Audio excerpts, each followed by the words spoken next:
السلام عليكم ورحمة الله. الحمد لله نحمده ونستعينه ونستغفره ونؤمن به ونتوكل عليه ونعوذ بالله من شرور أنفسنا ومن سيئات أعمالنا.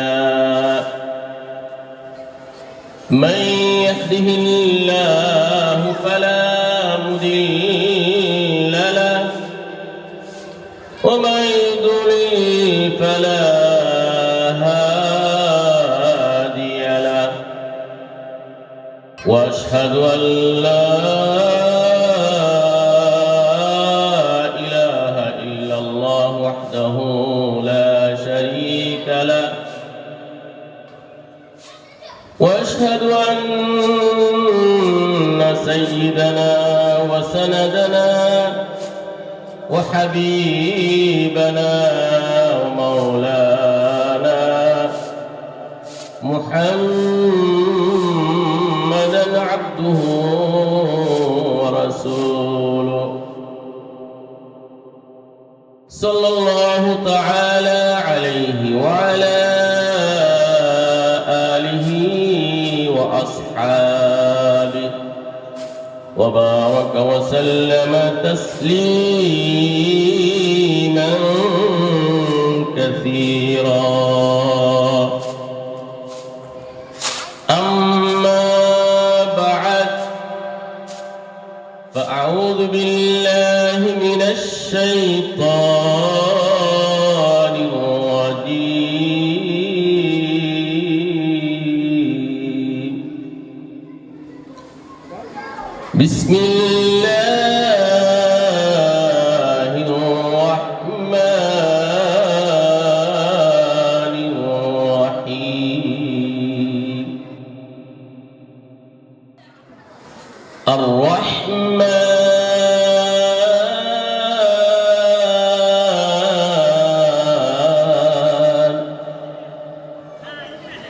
علم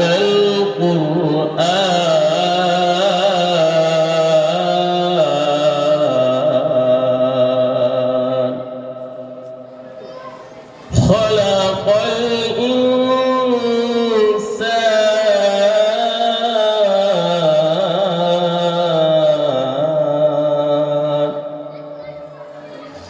بارك الله لنا ولكم في القرآن العظيم، ونفعنا وإياكم بالآيات والذكر الحكيم. اللهم صل وسلم وبارك عليه. اللهم افتح علينا حكمتك وانشر علينا رحمتك يا ذا الجلال والإكرام. সম্মানিত সভাপতি হযরত উলামায়ে কেরাম, বুজুর্গানি দিন, সর্বস্তরের মুসলিম ভাই সব, পর্দানিশীন মা ও বোনেরা, মহান রব্বুল আলামিনের শাহী দরবারে শুকরগুজার হই যে রব্বে কারীম মেহেরবানি করে কোরআন এবং হাদিসের বাণী শোনার জন্য সুন্দর মনোরম সুসজ্জিত এক পরিবেশের ব্যবস্থা করেছেন। সবাই অন্তরের অন্তঃস্থল থেকে বলে আলহামদুলিল্লাহ। সম্মানিত সুধীবৃন্দ, আমার পূর্বে সার গর্ব এবং জীবনের পাথেয় স্বরূপ সংরক্ষণ করার মতো কুরআন এবং হাদিসের আলোকে অত্যন্ত গুরুত্বপূর্ণ চমৎকার আলোচনা করতেছিলেন আমাদের এই কৃতি সন্তান ঐতিহ্যবাহী বিদ্যাপীঠ জামিয়াতুল আজহারের সুযোগ্য ও মেধাবী মুহাদ্দিস হযরত মাওলানা মুফতি কাউসার আহমদ বারাকাল্লাহু ফি হায়াতি। আল্লাহ তাআলা মুফতি কাউসার আহমদ সাহেবের কণ্ঠ স্বরের মধ্যে বরকত দান করুন, তার কণ্ঠকে দ্বীনের জন্য, ইসলামের জন্য কবুল করুন। সবাই বলুন আমিন। সম্মানিত সুধী, আমি আমার আলোচনা শুরু করার পূর্বে একটি ঘটনা আপনাদের সামনে উপস্থাপন করছি। আমিরুল মুমিনিন হযরত ওমর ইবনে খাত্তাব রাদিয়াল্লাহু তাআলা আনহু, তিনি খলিফাতুল মুসলিমিন, মুসলিম জাহানের খলিফা ওমর ইবনে খাত্তাব রাদিয়াল্লাহু তাআলা আনহু, তিনি মদিনাতুল মুনাওয়ারার কোন এক বাসায়, কোন এক গৃহে সাহাবায়ে কেরামের সামনে আলোচনায় লিপ্ত ছিলেন। উন্মুক্ত আলোচনা। সাহাবায়ে কেরাম প্রত্যেকের মনের কথা ব্যক্ত করতে, প্রকাশ করতে শুরু করলেন।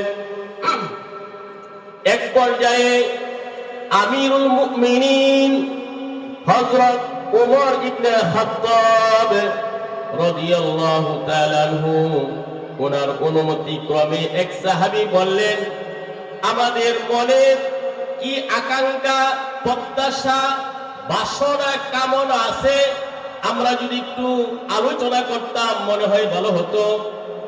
ওমর ইবনে খাত্তাব রাদিয়াল্লাহু তাআলা আনহু, তিনি বললেন, ঠিক আছে, প্রত্যেকের মনের কথা, মনের প্রত্যাশা, আকাঙ্ক্ষা ব্যক্ত করার অনুমতি দেওয়া হলো। ওমর ইবনে খাত্তাব রাদিয়াল্লাহু তাআলা আনহু, তিনি গভীর মনোযোগ দিয়ে শুনছেন।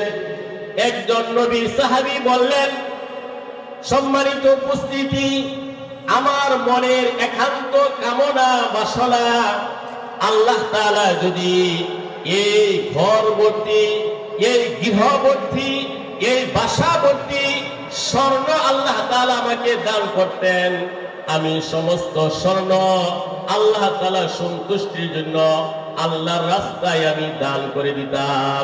বলেন সুবহানাল্লাহ। আরেকজন সাহাবী বললেন, আমার মনের একান্ত বাসনা, কামনা, প্রত্যাশা, আল্লাহ যদি আমাকে রূপা দিতেন, সমস্ত রূপা, এই ঘর ভর্তি রূপা আল্লাহ রাস্তায় আমি দান করে দিতাম। এভাবে আরেকজন সাহাবী বললেন, আল্লাহ তাআলা যদি আমাকে ঘোড়া দিতেন, ঘোড়া, সবগুলো ঘোড়া আমি আল্লাহ রাস্তায় জিহাদের জন্য দান করতাম। এভাবে এক এক সাহাবী বিভিন্ন মনের কামনা, বাসনা, প্রত্যাশা ব্যক্ত করলেন। সবার শেষে আমিরুল মুমিনিন ওমর ইবনে খাত্তাব রাদিয়াল্লাহু তাআলা আনহু, তিনি বললেন, শুনেন, আমি ওমরের একমাত্র প্রত্যাশা, আমি ওমরের একমাত্র কামনা বাসনা, আল্লাহ তাআলা যদি আবু উবাইদা ইবনে জাররাহ রাদিয়াল্লাহু তাআলা আনহু, মুআজ ইবনে জাবাল রাদিয়াল্লাহু তাআলা আনহু, সালিম মাওলা আবু হুযায়ফা রাদিয়াল্লাহু তাআলা আনহু, তাদের মতো বিজ্ঞ আলেম, যোগ্য আলেম, মুফতি, মুহাদ্দিস আল্লাহ তাআলা এই পৃথিবীতে দিতেন, কতই না ভালো হতো। সুবহানাল্লাহ। সম্মানিত সুধী, এক এক সাহাবায়ে কেরাম মনের কামনা, বাসনা, প্রত্যাশা ব্যক্ত করলেন।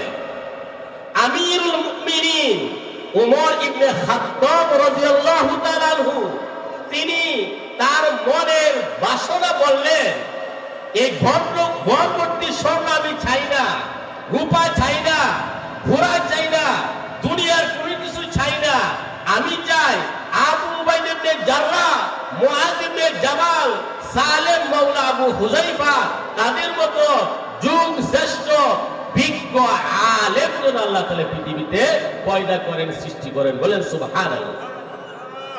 ওমর ইবনে খাত্তাব, তিনি স্বর্ণরূপা, ধন দৌলত চান না। কেন চান না? ধন দৌলত, স্বর্ণরূপা এগুলো ক্ষণস্থায়ী, শেষ হয়ে যাবে। কিন্তু আবু উবাইদা ইবনে জাররাহ, মুআজ ইবনে জাবাল, সালেম, মাওলা আবু হুযাইফা এদের মতো যদি যোগ্য বিজ্ঞ আলেম থাকে, বুজুর্গ থাকে, আকাশ থেকে আল্লাহর খাজানা থেকে ধনভাণ্ডারে পৃথিবীতে নিয়ে আসবে, আকাশ থেকে রহমতের বৃষ্টি নাজিল হবে, আকাশের সকল বরকতের দরজা আল্লাহ তাআলা খুলে দিবেন, জমিনের সকল বরকতের দরজা খুলে দিবেন। এজন্যই উমর ইবনে খাত্তাব রাদিয়াল্লাহু তাআলা আনহু তার মনের প্রত্যাশা ব্যক্ত করলেন, আমি চাই এই পৃথিবীর মধ্যে যোগ্য বিজ্ঞ আলেমের জন্য ভরপুর হয়ে যা আলেম সমাজ যেন পৃথিবীতে থাকে।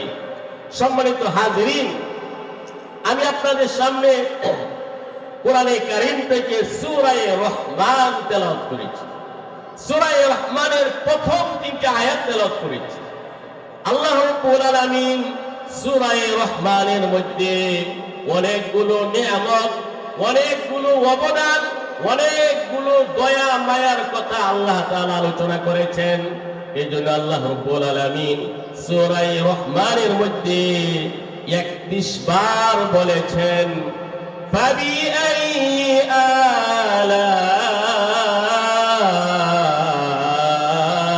আলাই রাব্বিকুমা তুকাজ্জিবান। হে মানব, হে দানব, হে মানুষ, হে জিন, তোমরা তোমাদের রবের কোন নিয়ামতকে অস্বীকার করবে, কোন অবদানকে অস্বীকার করবে? আল্লাহ সুবহানাহু ওয়া তাআলা সূরা রহমানের মধ্যে 31 বার প্রশ্ন করেছেন, বলেছেন ফাবিআইয়ি আলাই রাব্বিকুমা তুকাজ্জিবান। 31 বার আল্লাহ তাআলা প্রশ্ন করেছেন। আল্লাহ তাআলার অনেক নিয়ামত, অনেক অবদানের কথা সূরাতুর রহমানের মধ্যে আল্লাহ তাআলা আলোচনা করেছেন। সম্মানিত সুধী, যুবক ভাইয়েরা, মুরব্বিয়ানে কেরাম, বেরাদরানি ইসলাম, পর্দানিশীন মা ও বোনেরা, সর্বপ্রথম সূরা রহমানের মধ্যে সবচেয়ে বড় নিয়ামত, সবচেয়ে বৃহৎ নিয়ামত, সবচেয়ে বড় সম্পদের কথা আল্লাহ তাআলা সূরা রহমানের একদম শুরুতেই বলেছেন। আল্লাহ তাআলা বলেন, আউযু বিল্লাহি মিনাশ শাইতানির রাজীম। আমি আশ্রয় চাই বিতাড়িত শয়তান থেকে আল্লাহর কাছে। বিসমিল্লাহির রাহমানির রাহিম। শুরু করছি অত্যন্ত দয়ালু, অতি মেহেরবান আল্লাহর নামের সাহায্য কামনা করে। আর রাহমান,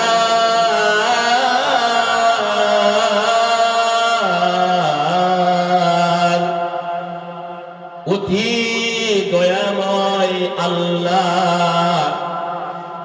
আল্লামাল কুরআন, যিনি কুরআন শিক্ষা দিয়েছেন। খলাকাল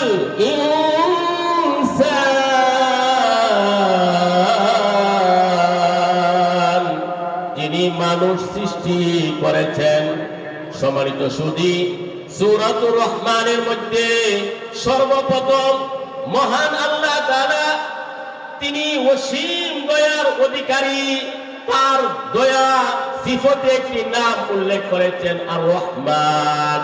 এরপরে আল্লাহ তাআলা বলেন আল্লামাল কুরআন, যিনি কুরআন শিক্ষা দিয়েছেন। খলাকাল ইনসান, মানুষকে সৃষ্টি করেছেন। সম্মানিত সুধী, আল্লাহ তাআলা মানুষ সৃষ্টির পূর্বে তালিমুল কুরআন, কুরআনের শিক্ষাকে পূর্বে আলোচনা করেছেন। আল্লাহ বলেন, যিনি কুরআন শিক্ষা দিয়েছেন, মানুষ সৃষ্টি করেছেন। মানুষের সৃষ্টিকে পরে আলোচনা করেছেন। কোরআনের শিক্ষাকে আগে আল্লাহ তাআলা আলোচনা করেছেন। তাফসীর বিদ্বান লিখেছেন আগে মানুষ জন্ম লাভ করে এরপরে মানুষ কোরআন শিক্ষা করে। কি বলেন আপনারা? আগে তো মানুষ জন্ম নেয় এরপরে কোরআন শিক্ষা করে। কিন্তু আল্লাহ কি বলেছেন? আর রহমান আল্লামাল কুরআন, যিনি কোরআন শিক্ষা দিয়েছেন। খলাকাল ইনসান, মানুষ সৃষ্টি করেছেন। মানুষ সৃষ্টির পূর্বে তালিমুল কুরআন, কোরআনের শিক্ষাকে আল্লাহ তাআলা পূর্বে আলোচনা করেছেন। এর রহস্য কি, এর তাত্ত্বিক শিক্ষা কি? তাফসীরবিদগণ তাফসীরের কিতাবে লিখেছেন মানুষ সৃষ্টির পূর্বে, মানুষের আলোচনার পূর্বে আল্লাহ তাআলা তালিমুল কুরআন, কোরআনের শিক্ষাকে এই জন্য আলোচনা করেছেন। এই পৃথিবীতে সকল মানব জাতি প্রেরণ করার একমাত্র উদ্দেশ্য হলো তালিমুল কুরআন, কোরআনকে শিক্ষা করা, কোরআনের দীক্ষা গ্রহণ করা, কোরআনের শিক্ষায় শিক্ষিত হওয়া, কোরআনের আলো গ্রহণ করা। যারা কোরআন শিক্ষা করে, যারা কোরআনের দীক্ষা গ্রহণ করে, যারা কোরআনের নূর আলো গ্রহণ করে, যারা দ্বীনের শিক্ষায় শিক্ষিত হয়, তারাই হয় সমাজের মধ্যে মানুষ।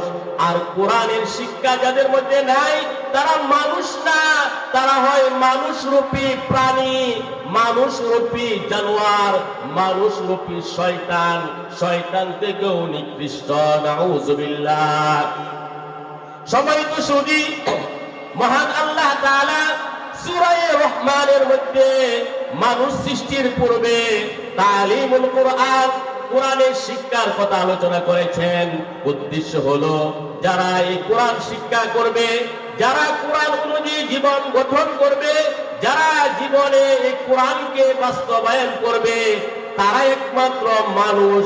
আর যাদের জীবনে কোরআন নাই, ব্যক্তিগত জীবনে কোরআন নাই, সামাজিক জীবনে কোরআন নাই, রাষ্ট্রীয় জীবনে কোরআন নাই, আন্তর্জাতিক জীবনে কোরআন নাই, ওই লোকটা মানুষ না, মানুষরূপী জানোয়ার, মানুষরূপী প্রাণী। বলে নাউযুবিল্লাহ। সম্মানিত সুধী, এই জন্য আমরা বলি একজন সাধারণ মানুষ তার কলিজার টুকরা ছোট্ট ছেলে, ছোট্ট মেয়েটাকে যখন মাদ্রাসায় নিয়ে যা, মক্তবে নিয়ে যা, কেউ যদি বলে তুমি তোমার এই সন্তানকে কোথায় নিয়ে যাচ্ছ, তখন এই সরল সোজা সমাজের সাধারণ মানুষ সে বলে মানুষ হওয়ার জন্য আমি তাকে নিচ্ছি, মানুষ বানানোর জন্য তাকে মাদ্রাসায় নিচ্ছি। বলে কি বলে না? সাধারণ একজন মানুষ, সরল সোজা একজন মানুষ, সে জানে আমার এই কলিজার টুকরা, আমার এই সন্তানকে যদি আমি মাদ্রাসায় দিই তাহলে মানুষ হবে, মানুষের মতো মানুষ হবে, আদর্শ মানুষ হবে, মানবিক মানুষ হবে, হৃদয়বান মানুষ হবে, আদর্শ মানুষ হবে। এই জন্যই সাধারণ মানুষ সে বলে আমি মাদ্রাসায় নিয়ে যাচ্ছি তাকে মানুষ বানানোর জন্য। তাহলে বোঝা যাচ্ছে মানুষ জন্মগ্রহণ করার পর সে মানুষ হয় না। মানুষ এমন একটা প্রাণী, মানুষ এমন একটা জীব, মানুষ হিসাবে জন্ম নেওয়ার পর তাকে দ্বিতীয়বার আবারও মানুষ হতে হয়। কি বলেন তো, কথা ঠিক কিনা? মানুষ এমন একটা প্রাণী, মানুষ এমন একটা জীব, মানুষ হিসাবে জন্ম নেওয়ার পর দ্বিতীয়বার শিক্ষা দীক্ষার মাধ্যমে তার মানুষ হতে হয়। একটি কুকুর জন্ম নেওয়ার পর দ্বিতীয়বার কুকুর হতে হয় না। একটি কুকুর কুকুর হিসাবে জন্ম নেওয়ার পর দ্বিতীয়বার কুকুর হতে হয় না। একটি বিড়াল বিড়াল হিসাবে জন্ম নেওয়ার পর দ্বিতীয়বার বিড়াল হতে হয় না। একটি ছাগল ছাগল হিসাবে জন্ম নেওয়ার পর দ্বিতীয়বার ছাগল হতে হয় না। একটি গাধা গাধা হিসাবে জন্ম নেওয়ার পর দ্বিতীয়বার গাধা হতে হয় না। একটি ঘোড়া দ্বিতীয়বার ঘোড়া হতে হয় না। মানুষ এমন একটি প্রাণী, মানুষ হিসাবে জন্ম নেওয়ার পর দ্বিতীয়বার কোরআনের শিক্ষা, দ্বীনি শিক্ষা গ্রহণ করার মাধ্যমে, দ্বীনি দীক্ষা গ্রহণ করার মাধ্যমে তাকে দ্বিতীয়বার আবার মানুষ হতে হয়। বলে সুবহানাল্লাহ। সম্মানিত হাজিরিন, আল্লাহ রাব্বুল আলামিন সূরা তাহরীমের 6 নম্বর আয়াতে আল্লাহ তাআলা বলেন, ইয়া আইয়ুহাল্লাযীনা আমানু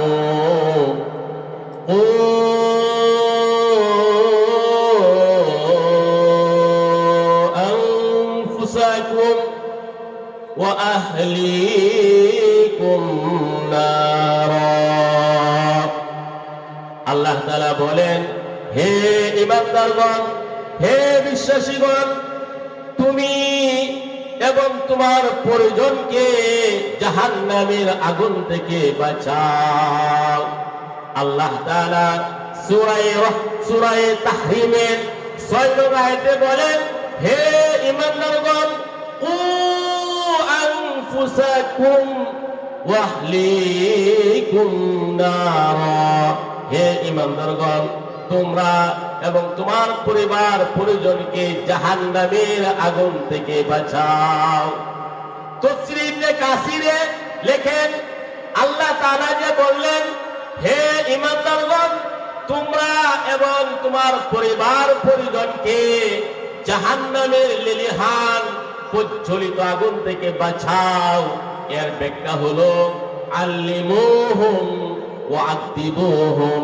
হে ঈমানদারগণ, তোমরা তোমাদের সন্তানাদিকে, তোমাদের কলিজার টুকরা ছেলে মেয়েকে দ্বীনি ইলম শিক্ষা দাও, দ্বীন শিক্ষা দাও, কোরআন শিক্ষা দাও, হাদিস শিক্ষা দাও, ধর্মীয় জ্ঞান শিক্ষা দাও। আল্লিমুহুম ওয়া আদিবুহুম। তোমরা তোমাদের সন্তানাদিকে ইলম শিক্ষা দাও, দ্বীনের আদব শিক্ষা দাও।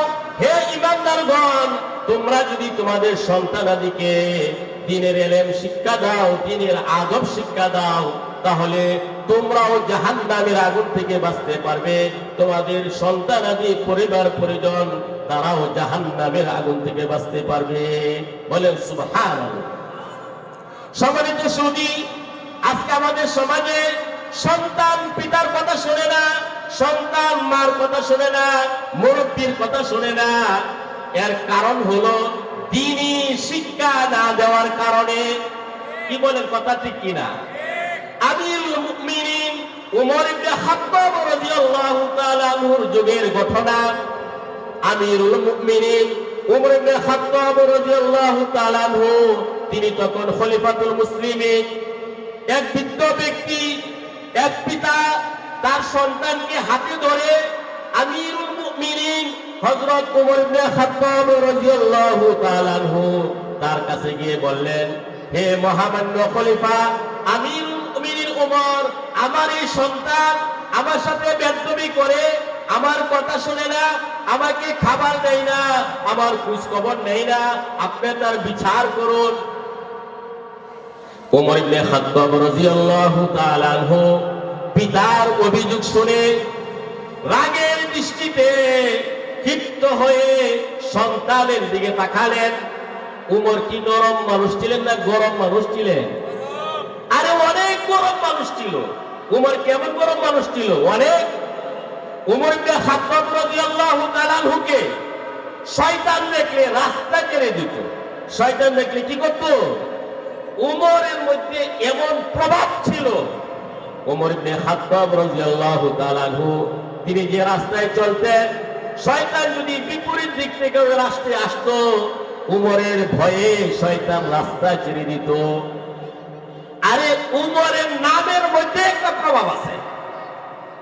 শিয়ারা নবীর দুশমন, সাহাবীদের দুশমন। শিয়া এক জাতের শিয়া আছে, এরা কাফের, এরা মুশরিক। তারা বলে নবুয়ত নিয়ে এসেছিল আল্লাহ তাআলার পয়গম্বর নিয়ে ফেরেশতা জিবরিল আলীর কাছে, ভুলে আল্লাহ তাআলা মুহাম্মদ সাল্লাল্লাহু আলাইহি ওয়াসাল্লামকে দান করেছেন, নাউজুবিল্লাহ। এই শিয়াগণ আবু বকর, উমর রাদিয়াল্লাহু তাআলা আনহু এদের দোষারোপ করে। শিয়ারা আবু বকর রাদিয়াল্লাহু তাআলা আনহু, উমর রাদিয়াল্লাহু তাআলা আনহু এদের সমালোচনা করে। এক শিয়া আবু বকর, উমর রাদিয়াল্লাহু তাআলা আনহু তাদের প্রতি ঘৃণা ভরে ক্ষোভ প্রকাশ করার জন্য এক শিয়া তার দুইটা গাদা ছিল। কয়টা গাদা ছিল? দুইটা গাধা ছিল। শিয়া ব্যক্তি আবু বকর, ওমর এদের প্রতি ঘৃণা করে শিয়া ব্যক্তি তার দুইটা গাধার মধ্যে নাম লিখলো। একটা গাধার মধ্যে লিখলো আবু বকর, আর একটা গাধার মধ্যে লিখলো ওমর। নাউজুবিল্লাহ, সবাই বলে নাউজুবিল্লাহ। শিয়া আবু বকর ওমরের প্রতি ঘৃণা প্রকাশ করার জন্য তার দুইটা গাধার মধ্যে মহান সাহাবী আবু বকর, মহান সাহাবী ওমর রাদিয়াল্লাহু আনহুমা এদের নাম গাধার শরীরে লিখল। একটা গাধার মধ্যে আবু বকর, আর একটা গাধার মধ্যে ওমর। আল্লাহর কি কুদরত! একটি গাধা এই শিয়া ব্যক্তিকে এমন লাথি দিল, সাথে সাথে সে জাহান্নামে চলে গেল। বলেন আলহামদুলিল্লাহ। সেই যুগের বিজ্ঞ আলেম ইমামে আজম আবু হানিফা রাহমাতুল্লাহি আলাইহি ওনার কাছে গিয়ে বলল লোকেরা যে হুজুর, একজন ব্যক্তি তার দুইটা গাধা ছিল, একটি গাধার মধ্যে আবু বকর, আরেকটি গাধার মধ্যে ওমর লিখেছে। এখন গাধা লাথ দিয়ে তাকে হত্যা করে ফেলছে, সে তো শাহাদত বরণ করছে। ইমামে আজম আবু হানিফা বলেন না না না, সে শাহাদত বরণ করে নাই, বেঈমান হয়ে সে জাহান্নামে চলে গেছে। ইমামে আজম আবু হানিফা রাহমাতুল্লাহি তখন বললেন শুনো শুনো, যে গাধার মধ্যে আবু বকর সে গাধা লাভ দেয় নাই, যে গাধার মধ্যে উমর লেখা আছে ওই গাধাই তাকে লাভ দিয়ে জাহান্নামে প্রেরণ করছে। তত্ত্ব নিয়ে দেখা গেল যে গাধার উপরে উমর লেখা ছিল এই গাধাই ওই শিয়া ব্যক্তিকে লাভ দিয়ে মেরে জাহান্নামে পৌঁছায় দিয়েছে। আলহামদুলিল্লাহ বলে। সাহাবীদের প্রতি যাদের বিদ্বেষ, এরা কাফের। তো উমরের নামের একটা প্রভাব আছে। গাধার মধ্যে রাগে ক্রোধে সাহাবীদের বিদ্বেষ প্রকাশ করার জন্য এই শিয়া ব্যক্তি একটি গাধার মধ্যে আবু বকর, আরেকটি গাধার মধ্যে উমর লিখেছিল। উমর নামের এত প্রভাব, যে গাধার উপর উমর লিখেছিল এই গাধাই তাকে লাথ দিয়ে তাকে হত্যা করেছে। সম্মানিত হাজিরিন, তো আমিরুল মুমিনিন উমর ইবনে খাত্তাব রাদিয়াল্লাহু তাআলার কাছে এই বৃদ্ধ ব্যক্তি গিয়ে বলল, আমার এই সন্তান আমার কথা শোনে না, আমাকে বাদ দেয় না, আমার সাথে বেয়াদবি করে, আমার খোঁজ খবর নেয় না, আপনি তার বিচার করুন। উমর ইবনে খাত্তাব রাদিয়াল্লাহু তাআলা আনহু তার দিকে তাকিয়ে বললেন, হে সন্তান, তোমার পিতার অভিযোগটি সত্য। সাথে সাথে এই সন্তান উল্টা প্রশ্ন করলো, হে আমিরুল মুমিনিন উমর, হে মহামান্য খলিফা উমর, পিতার যেমন অধিকার আছে সন্তানের উপর, সন্তানের কি কোনো অধিকার পিতার উপর নাই? সুবহানাল্লাহ। সাথে সাথে উমর চমকে গেলেন। উমর ইবনে খাত্তাব বলেন, হ্যাঁ হ্যাঁ হ্যাঁ, পিতার যেমন অধিকার আছে সন্তানের উপর, সন্তানের অধিকার আছে পিতার উপর। আমিরুল মুমিনিন উমর ইবনে খাত্তাব রাদিয়াল্লাহু তাআলা আনহু তিনটা সন্তানের অধিকারের কথা বললেন। উমর ইবনে খাত্তাব বললেন, হে সন্তান, সন্তানের এক নম্বর অধিকার হলো পিতার উপর।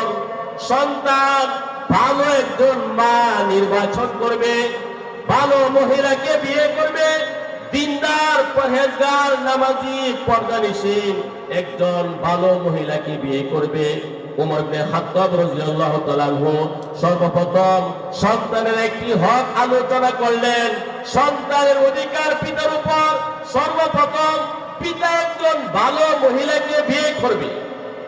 কারণ মা যদি ভালো হয় সন্তান ভালো হবে, বাপ যদি ভালো হয় সন্তান ভালো হবে।